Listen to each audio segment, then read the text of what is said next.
So the Oracle of Omaha still sounding a little bullish and upbeat, though our next guest is calling for a sell-off this summer. They'll see the S&P 500 at 800 by September. That's an 11% drop from here, and the Hang Seng Index at 15,000, which is a 16% decline. We have Marnick, head of Asia Trading at Helmsman, back with us on the program today. Thank you so much for joining us on your birthday today, Martin. Nice to see you. Good morning. Good morning to you. Let's talk about your predictions for the S&P 500. 800, pretty distressed levels. It is, but I've been on the show once a month, every month, and we've come up with the same area, the same target we've had for some time. It started off with the scenario, sell in May, go away. And what we're looking for as you come into the summer months is the liquidity that's drawn out of the market. If you have a look at the S&P 500, you can see the decline in volumes over a very significant period of time. So if you have not entered the market on the March 6 lows and taken part in this recent rally above 900, and you're now trying to increase your portfolio weight into equities, and all of a sudden volumes evaporate, and you have to lock in your profits by the June 30th, which is your half-yearly report. You're going to have a problem if you want to crystallise your gains or trim your portfolio. If you're going into the market, you're going to see areas like on Monday where you saw markets come off very quickly, very fast, just because there's no support there. You've got earnings on equities now very high compared to 3 months ago.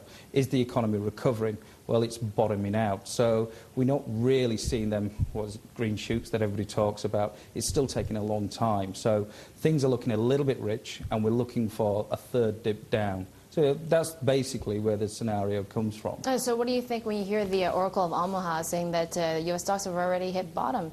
I think what he was actually alluding to overnight, he even commented he couldn't see the green shoots.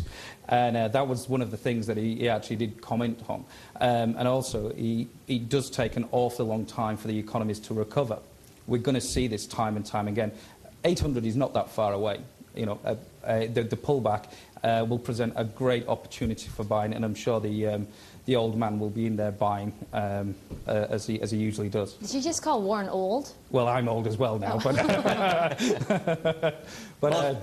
Martin, just wanted to come in here, right? For those of you out there with a bullish signal at the moment, anyone looking for those kind of bullish signals, what we have on the S&P 500 right now is yesterday the S&P 500 crossed back above its 50-day moving average. It's still above its 200-day moving average, or at least it has bounced back above that as well. You could argue it's getting support at these kind of levels. In your many, many years of experience, what do you think? It could be. We had one of your guests last time on the show talking about the 200-day moving average, and he was saying, you know, once you get above the 200-day moving average, that's going to offer good support, good long-term growth story. And the question from the guest was good. However, if you have a look at what's actually happened, it's created a roof. It's actually created a resistance line here. The problem I'm seeing is you're going to have the earnings reports coming through in the next month in July. You've got right now, you're going to have your reportings with little liquidity. So the chances now of the market sustaining these high levels are quite slim, in my opinion. I would prefer to take money off the table. And we're seeing this from long funds where they're starting to now buy downside protection. The open interest in the options markets worldwide is very high. People are buying downside puts because they believe they cannot get out of these positions. You cannot trim your portfolio. Well, we saw the VIX, which is the indicator of the cost of downside protection, actually declining. It's back down to about 29. Well, yeah, 29, but it's come from, where was the chart? 80 from last year. So it is on a spiral climb, but it is bottoming out around our range. We had, 30, 45 for our channel for the year. I think it's going to stabilise around here, and we're going to see the VIX probably right the way through to September now remain at these levels. The put demand, if you like, is going to remain relatively high as people need to protect their portfolios because they're overextended and they haven't got the 30% performance that the S&P has returned since March. Okay, Martin, let me just talk to you about one of the topics that are on the minds of traders these days is the FOMC decision. Yep. Kept rates on hold. The last time you were here, maybe 3 weeks ago, you actually expected an interest rate hike maybe sometime in September. What we were saying was possibly September, November. We're still going for around November. Most analysts, as you can see on Bloomberg survey, they were saying by the first quarter 2010. Again, we've seen this now, the FOMC meeting overnight.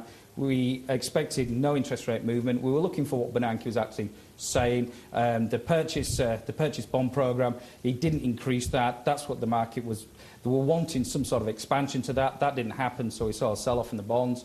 Overall, we think that the Fed's going to have to start tightening. It's starting to walk a tightrope now. It is going to have to defend the dollar, and this is the problem. Okay, Sorry. Martin, stay where we are. We're going to have more with Martin after this break and chart the future for stocks. And remember the shock from Lehman Brothers, what the credit market seems to be forgetting. We'll explain after this break. And, of course, we want to hear from you, so send your emails along to us.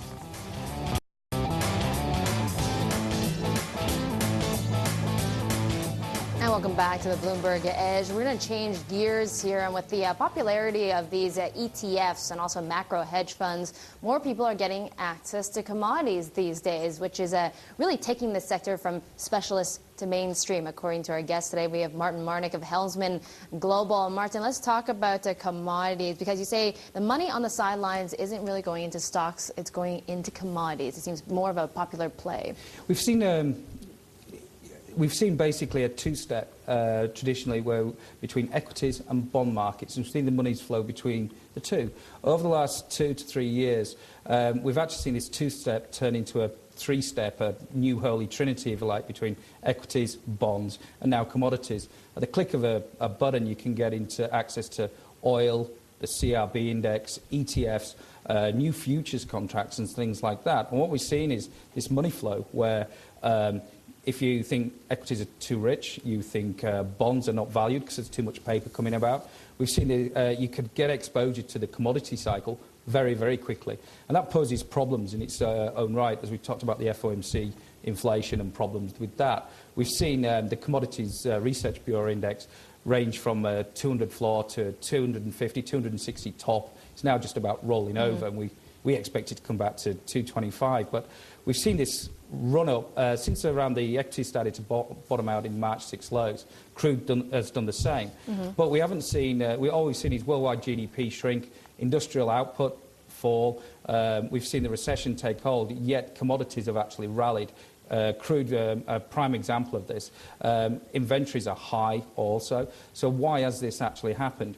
And maybe it's because the actual money on the side is actually not remaining on the side. It's actually being forced into these into the commodity cycle, and that's the problem. Is a side issue from what the Fed really wants to do and how it's going to control the money going forward. Yeah, let's continue our discussion on crude, because we have a viewer email from Steve H. He wants to ask what the price of crude will be at the year end. Would you be able to answer that question? We had at the start of the year used a channel of $50 to $75.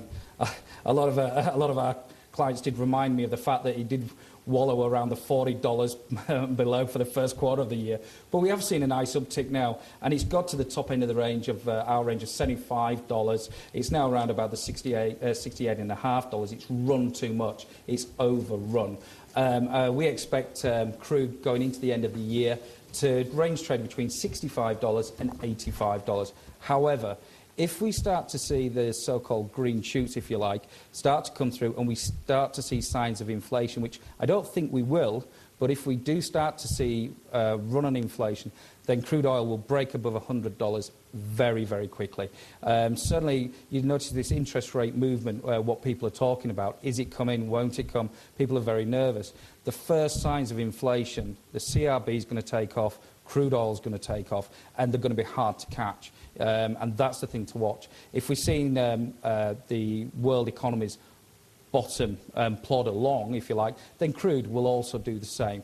But if we start to see, the minute we start to see some sort of increase, then it will run away. And what about gold prices? Because with this expectations of declines in equity markets, you actually expect some of this money to go into gold. So is it going to crack 1,000 easily? That's a great point, Susan. One of the things, gold, in my mind, has always underdelivered, and I think it's a poor inflation hedge. However, in times of safety, it does prove a good safe haven. I think if the sell-off does occur in equities, in the S&P, in the next couple of months, if that does occur, then we'd probably see a lot of that money pile into gold. We've got a support of around 915 on gold, and we could see it break the 1,000 mark, which it's already done twice, and then retreat back by September. So as a short-term trade, then yes, if the sell-off in equities does occur, and my prediction does actually happen, then gold will rally very quickly, but it won't stay above 1,000 for very long. Okay, well, let's talk about your sell-off predictions then and bring it closer to home here in Asia and talk about the Hang Seng Index. And you expect it to fall back to 15,000. Right. It's pretty tricky these days considering there's so much liquidity in the market. It's very tricky. We look on the chart here, and the Hang Seng can get liquidity again is another issue. We've seen the Hang Seng rally tremendously since the March 6 low, and it has outperformed a lot of the Asian markets, and it has. We've seen. I've noticed myself a lot of the property stocks that we've seen have been pushed heavily, and they're now overstretched. The valuations look way beyond anybody's means, and it's become quite apparent that the flows go one way or the other, and this is the problem that I'm seeing now. The market looks heavily overstretched, and what we're actually looking for is a pullback down to 15,000 or below, and that to provide good entry points for your traditional stocks in Hong Kong. But at the moment, it looks way overrun. And what about the technicals there? You see the 30-day moving average and the 200 moving day average crossing recently. Yep. Doesn't that indicate maybe a buy signal? Absolutely. When you use the terms golden cross, which is what that particular term means, that's actually a good sign for a medium to long-term view, and that's actually a good indicator. But for the short term, for the first 2-3 months, then no. The golden cross indicates a more longer-term support. Okay, Martin, stay where you are. We're going to get back to you, but let's talk about charts. This is what you specialize in. And Barclays Capital says that the credit is, the credit market is healing at this point, and that's after a stress indicator returned to normal this week for the first time since Lehman Brothers collapsed back in September. Now, the indicator is called the skew, and you can see that in this chart on your screen, and it's a gap or the spread between the market iTraxx Europe Index and also the average price of its constituent members. And these relate to the credit default swaps on investment-grade companies in Europe.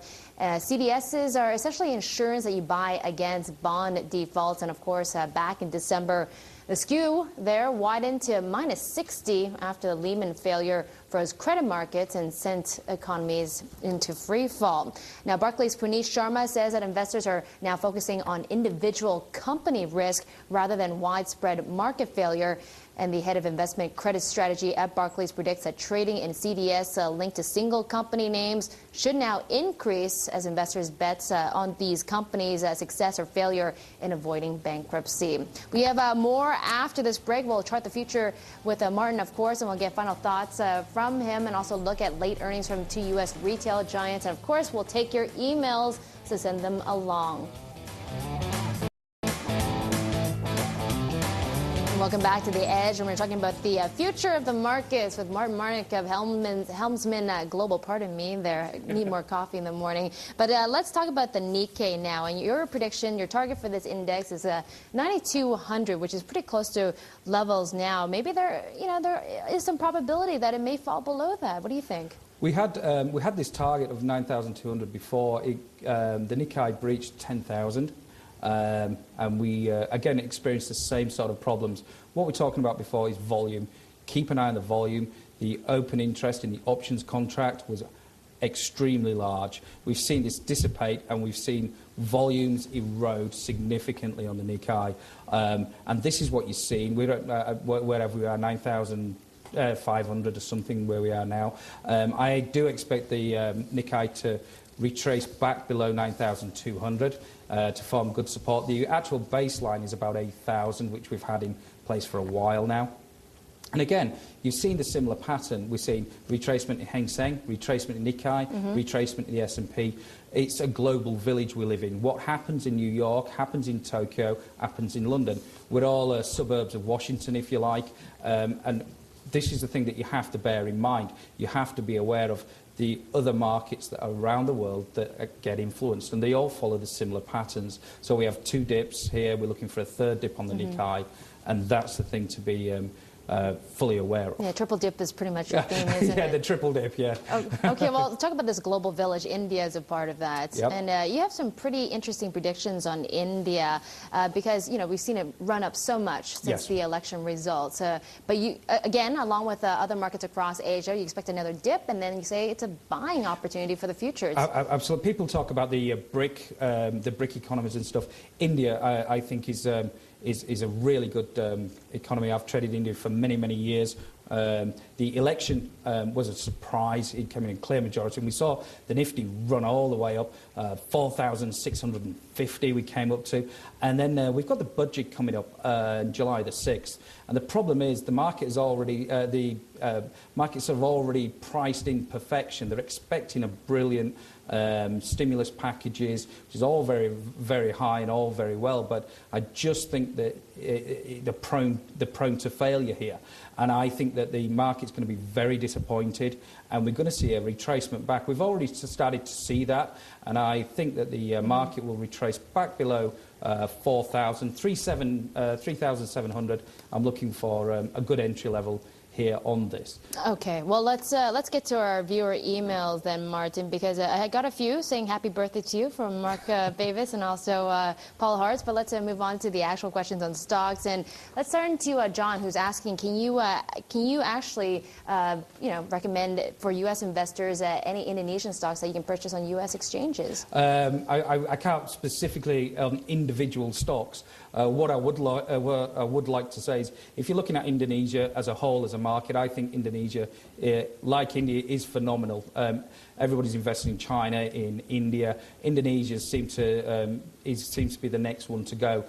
For Indonesian stocks, have a look at the ADR market. You've got ETFs out there, but specifically ADRs. I mean, there's Indosat. There's a few out there that's there. But if you have a look for them, remember also about paying premium. Be very, very aware with this. Make sure that you just don't go in and buy the stock outright in US dollars. Be aware of what is US dollar parity. If you don't know this, then you must find out. You do not just go in and place the orders strictly. Make sure you are fully aware of what you're investing in. Okay, word of warning. Thank you for that, Martin. Happy birthday to you.